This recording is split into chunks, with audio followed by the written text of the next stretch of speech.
유대인들의 실수를 저질렀어요. 그래서 예수 그리스도가 책망을 하는 거 아닙니까? 유대인들의 실수는 무엇인가? 첫 번째로 언약 위에다가 율법을 뒀습니다.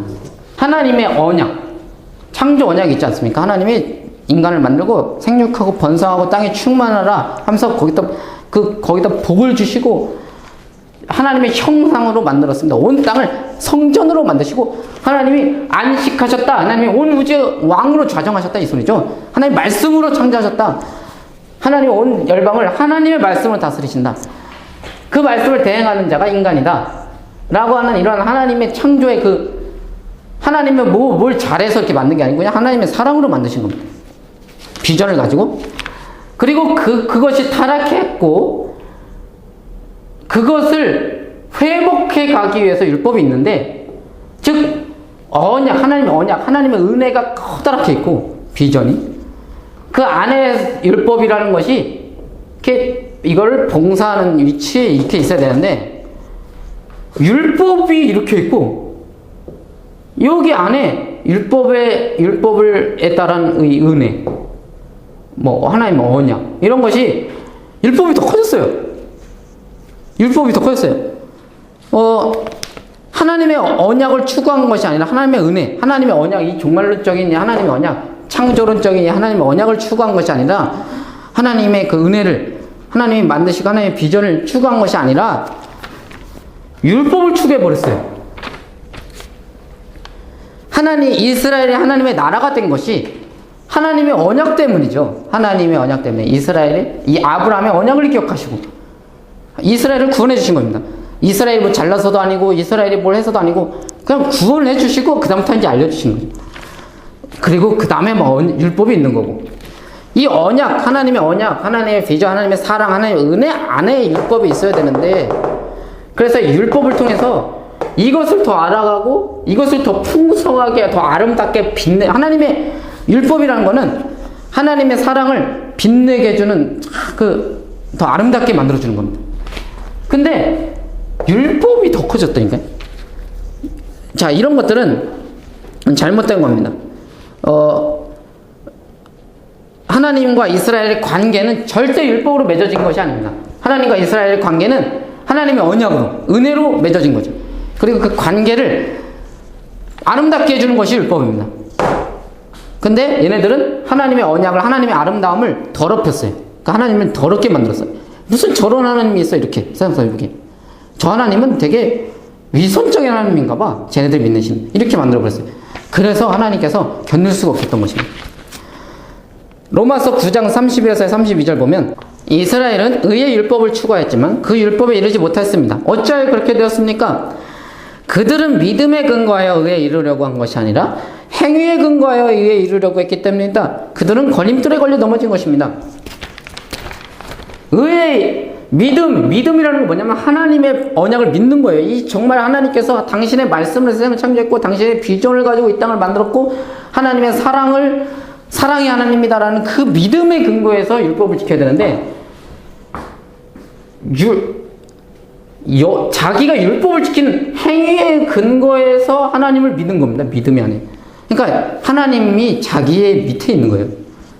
이런 것들이 통해서 이스라엘은 은혜를 놓쳐버렸습니다.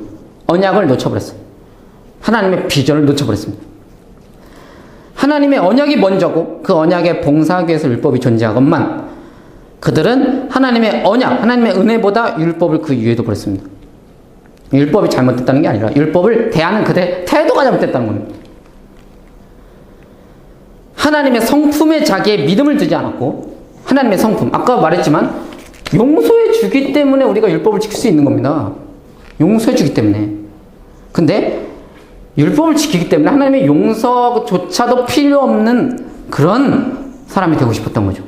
하나님의 용서가 필요 없는 사람은 악한 사람이에요. 거의 교만한 사람이죠. 자, 이런 겁니다. 또한 그래서 결국 이 율법은 자유케 하는 게 목적입니다. 원래 죄에서 자유케 하시려고 율법을 주신 거예요. 자유케 하시려고. 왜?